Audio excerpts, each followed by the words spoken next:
O versículo que eu quero usar como base, ele está em Malaquias capítulo 3, lá no versículo 6, a parte A, que diz assim: eu, o Senhor, não mudo. Eu, o Senhor, não mudo. Amém? Diga assim: eu, o Senhor, não mudo. É o que está escrito em Malaquias capítulo 3, verso 6, parte A. Entendam bem, irmãos, essa noite, ou todas as noites, quando formos falar de Deus, o importante é entendermos que não fomos chamados para ouvir o que nós queremos. Nós somos chamados para ouvir aquilo que Deus tem para dizer para nós. E a maioria de vocês que estão me ouvindo aqui, que vão me assistir, ou melhor, estão me assistindo, tem buscado a um Deus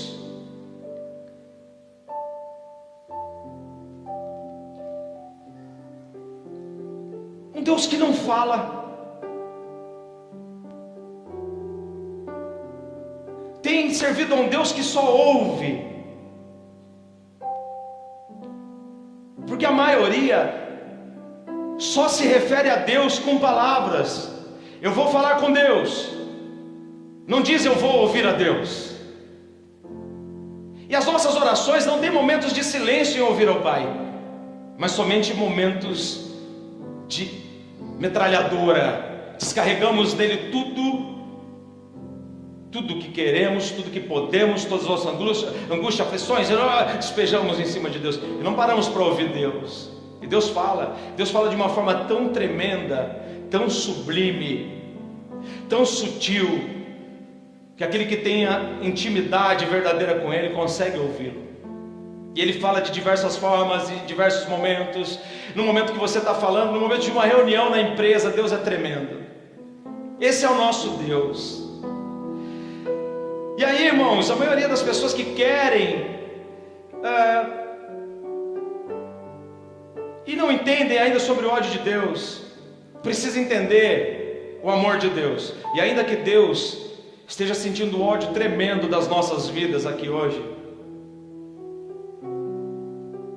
pelas nossas atitudes, pelo nosso agir, pelo nosso pensar, pelo nosso falar, entenda bem que Ele está somente expressando o que está escrito em Hebreus capítulo 12, versículo 6. Porque Deus corrige aquele que Ele ama. Deus orienta, Deus instrui aquele que Ele ama. Pois bem, vamos entender o que é o ódio de Deus. Deus não odeia apenas a iniquidade, mas Ele odeia também aqueles que tais coisas praticam.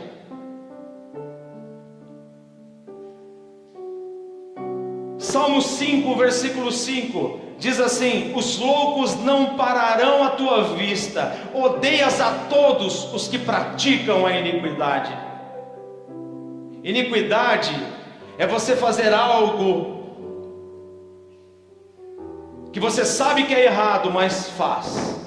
Amém? Você sabe que é errado, mas está fazendo. Então isso, o que aconteceu?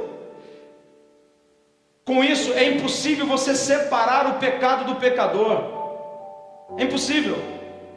Deus não pune o pecado, Ele vai punir o pecador. Não é o pecado que está condenado, é o pecador que vai ser lançado no inferno. E aí, irmão, quando nós falamos de inferno, ai pastor, vira essa boca para lá.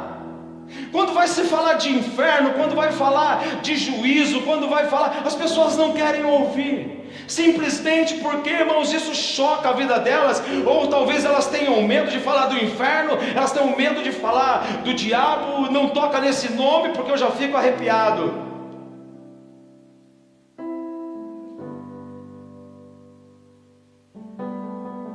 Encontramos muitas pessoas que quando se fala de inferno, a maioria não quer tocar no assunto.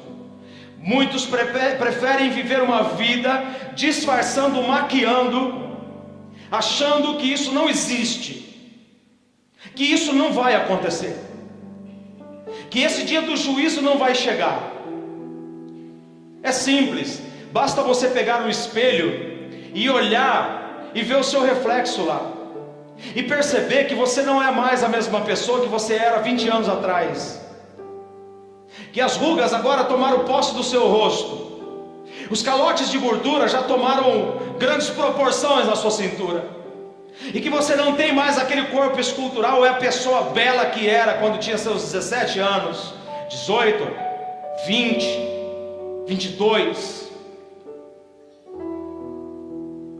E eu continuei dizendo que, através desse pensamento, espero que tenha ficado um pouco claro, nós temos que entender Deus, e que pela sua grande natureza de amor, o ódio é inevitável, pois eles estão ligados na sua perfeição.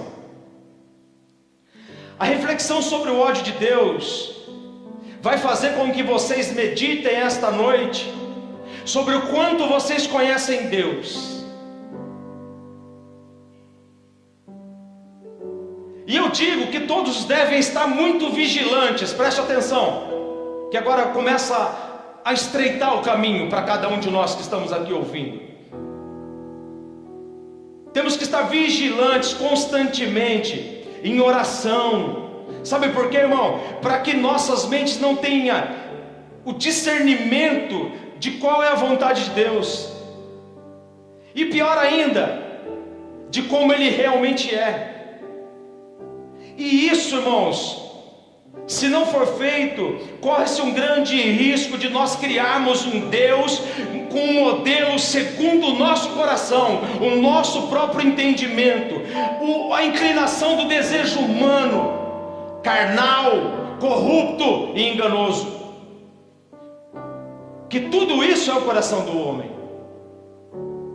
Se não aceitamos seu ódio, é sinal de que nunca o conhecemos de verdade. Ou seja, muitos cultuam religiosamente a um Deus que foi segundo o seu desejo e conveniência.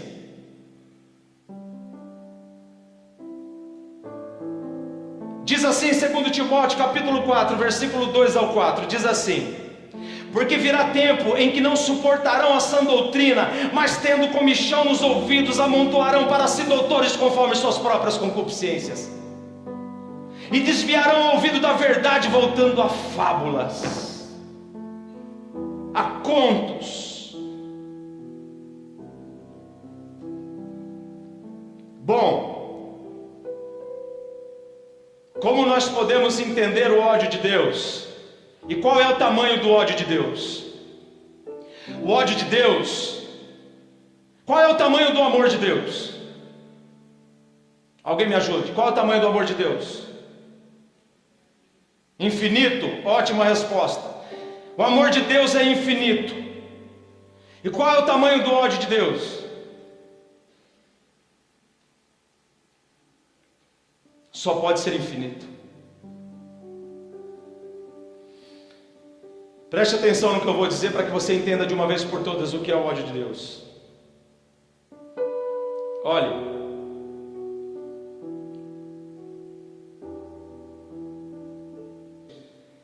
o que vocês acham que Deus sente quando Ele vê uma criança sendo maltratada, violentada? O que um pai carnal sentiria?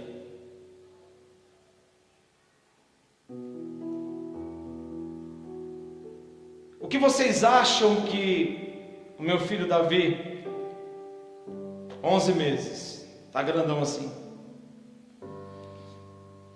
completamente indefeso, se botar ele sentado aqui e formos todos embora, ele não vai comer enquanto não aparecer ninguém, ou os corvos, os anjos, aí é outro mistério.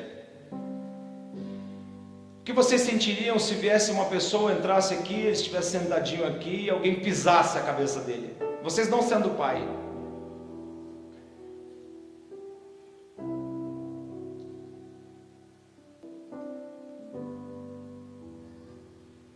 Ou seja, irmão, um Deus que ama a justiça, obviamente, Ele não pode amar a injustiça.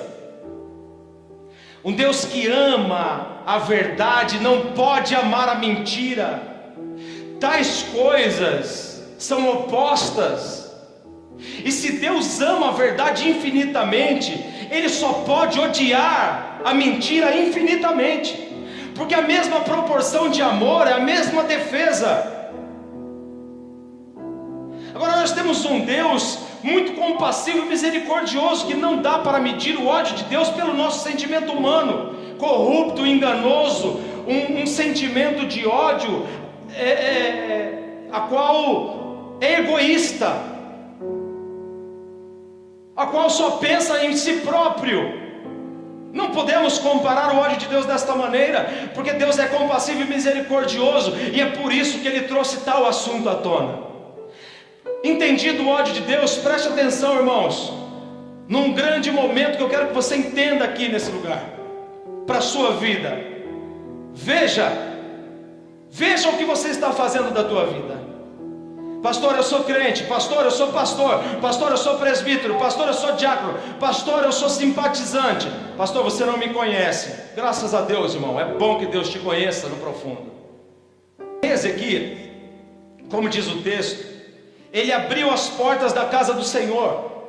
E se ele abriu as portas, obviamente estava fechada.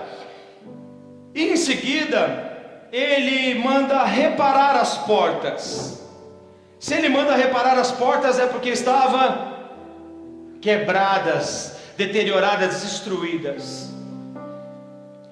E ele estava fazendo isso, sabe por quê, irmãos? Porque as pessoas abandonaram a casa de Deus. Ele estava fazendo isso porque Deus havia cobrado dele. Ele estava fazendo isso porque era o momento de voltar a adoração ao Senhor. Sabe o que as pessoas tinham feito, irmão? Virado as costas para a casa de Deus. As pessoas criaram dentro das suas próprias casas uma maneira de adorar a Deus. Criaram um altar dentro do seu lar. E aí dentro do seu próprio entendimento criaram o seu próprio Deus. Viraram as costas para a casa do Senhor. Aí o rei Ezequias, quando é cobrado de Deus, ele pede para que o povo volte. E nesse momento o povo está muito preocupado, porque ele sabia que teriam que deixar aquilo tudo que eles tinham feito. Mas o interessante está agora. Pensando friamente, esse povo começou a abandonar a casa de Deus e construir um altar na sua própria casa. Por quê, irmãos? Ei, por quê? Porque é muito difícil servir a Deus. É muito difícil ouvir verdades de Deus quando estamos errados. É muito difícil porque não aceitamos a verdade. Mas como eu li aqui, o meu povo perece por falta de conhecimento. Conheça a verdade nesta noite, ela pode te libertar. Construíram dentro da sua casa um próprio Deus, conforme a sua imagem, não a imagem de Deus, mas eles criaram um Deus conforme a sua imagem, aquilo que era a semelhança para eles. Ei, quantos de vocês não criaram esse Deus? Quantos de vocês não criaram um Deus conforme a vontade de vocês? Quantos de vocês não criaram um Deus como aquele povo? Um Deus que aceita tudo, um Deus que não liga para o adultério.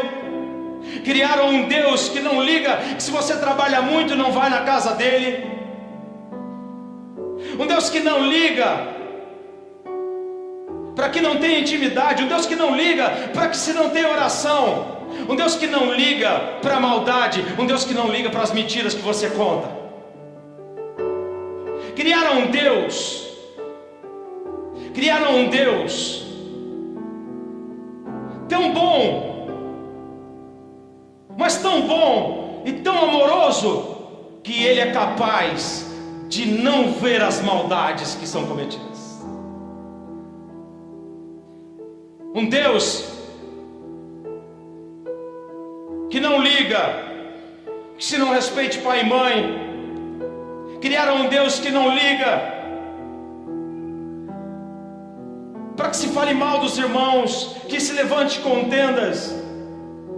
Criaram um Deus que não liga para que se você se drogue, para que você traia, para que você minta, e amanhã você está lá novamente, como se nada tivesse acontecido. A rotina deste povo era dessa maneira: satisfação própria. O que Deus sente por isso? O que Deus sente por isso? Pergunte você. Porque eu estou falando de um Deus, irmão, um Deus que faz a igreja dele não um lugar de conforto, igual todo mundo pensa, mas a igreja de Jesus é um lugar de confronto, um lugar onde as pessoas precisam ser confrontadas, não pelos homens, não por palavras humanas, mas pela verdade do Evangelho, a boa notícia. A verdade do Evangelho é Jesus. As pessoas hoje procuram o respeito dos homens, elas estão esperando aplausos, elas não se contentam se não tiver elogios, elas querem um reconhecimento profissional, vai viver a vida inteira dela, e quando ela perceber que ela não ganhou nada, e o que tem no nome dela amanhã será vendido e dividido, porque os herdeiros vão brigar pela herança, nenhum do seu império ficará sobre aquela coluna, mais dia menos dia, ruirá, virá abaixo.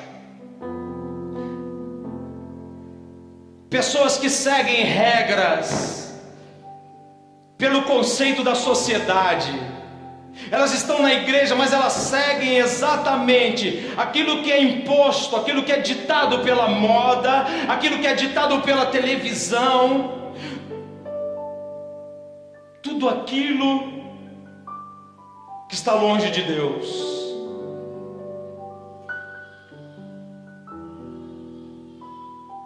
Irmãos, eis, presta atenção, não seja como todo mundo, irmão. Não seja como as pessoas que estão do seu lado na igreja. Não seja como as pessoas, a grande maioria.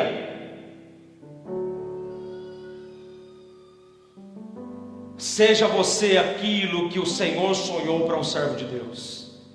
Seja você diferente, quer você pareça o mais diferente no meio do povo. Que tudo isso ainda te incomode.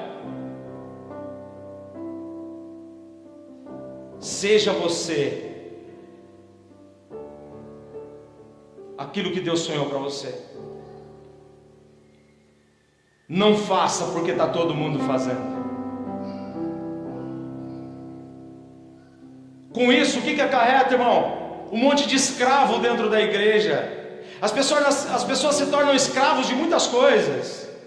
Para manter uma posição, ela se torna escravo de um carnê desse tamanho, para mostrar status, para ter um carro magnífico, para mostrar para os vizinhos, para os familiares que ele não é um fracassado na vida.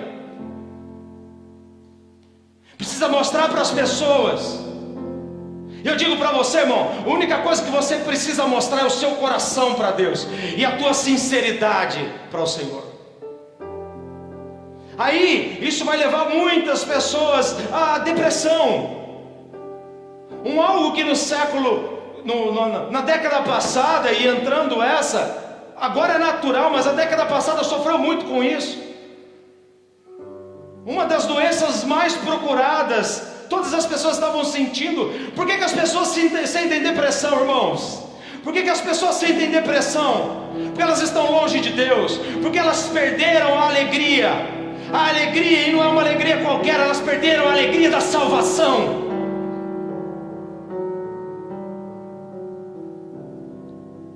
E se nós não nos alegrarmos e louvarmos pelo que Ele é, em sua totalidade, perfeição, como permanecerá em nós o amor de Deus?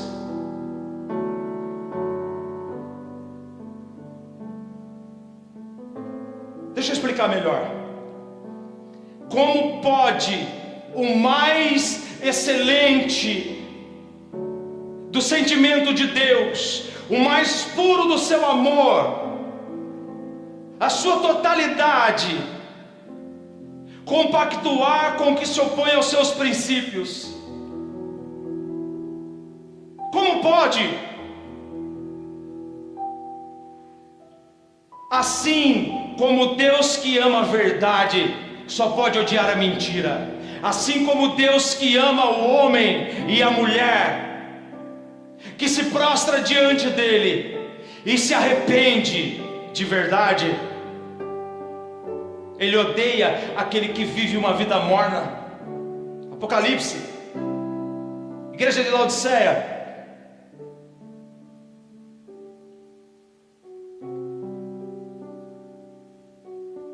Talvez nesse momento você possa dizer assim: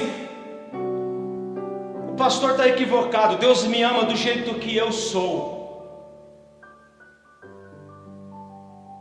E não fui eu que pus essa frase, amém? Foi Deus que a me revelou. Talvez você possa dizer: Deus me ama do jeito que eu sou. Sim, claro que Ele ama você do jeito que você é. E nisso nós concordamos essa noite, amém? Ele te ama do jeito que você é, desde que você não viva da maneira que você viveu. O amor de Deus não só escolhe, Ele também transforma. Sendo assim, Deus odeia um pecador que se esconde em sua graça, que esconde atrás do seu amor. Deus odeia o homem e a mulher que vive dizendo que Deus me ama, Deus me ama, Deus me aceita, e continua fazendo mentiras, continua pecando. Homens e mulheres que querem dizer e criaram esse Deus para si próprio, somente para continuar uma vida de pecado. Mesmo que Deus seja longânimo em sua misericórdia, chegará um momento em que Deus vai retirar a sua oferta de salvação e reconciliação, e não será mais possível defendê-lo, mas sim julgá-lo, porque Deus é um Deus da totalidade. Irmão, presta atenção, olha para mim agora. Nesse momento,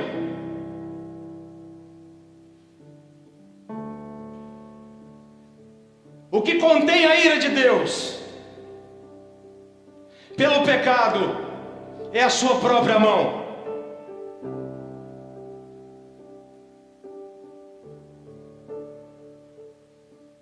E imagino que com a outra ele diga: venha, filho meu, arrepende-te depressa.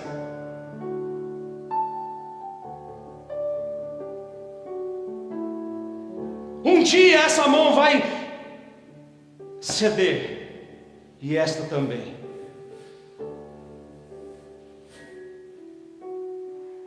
Eclesiastes capítulo 12, versículo 14: porque Deus há de trazer juízo a toda obra, e até tudo que está encoberto, quer seja bom, quer seja mal. Nada ficará escondido diante dos olhos de Deus. Nada. Mateus 12, 36: digo-vos, pois, que de toda palavra fútil que o homem disser, hão de dar conta no dia do juízo.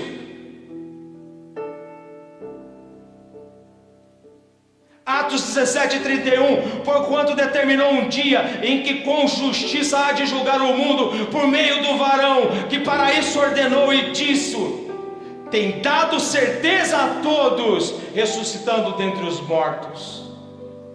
Romanos 2,16: no dia em que Deus há de julgar os segredos dos homens, por Cristo Jesus, segundo o meu evangelho. Salmo 54: Ele intima os altos céus e a terra para o julgamento do seu povo. O ódio de Deus é tão claro, só não vê quem realmente não quer ver. Deus não ama e odeia pessoas, entendam isso nessa noite. Entendam isso. Deus não ama e odeia pessoas, elas mesmas se fazem amadas ou odiadas por Deus.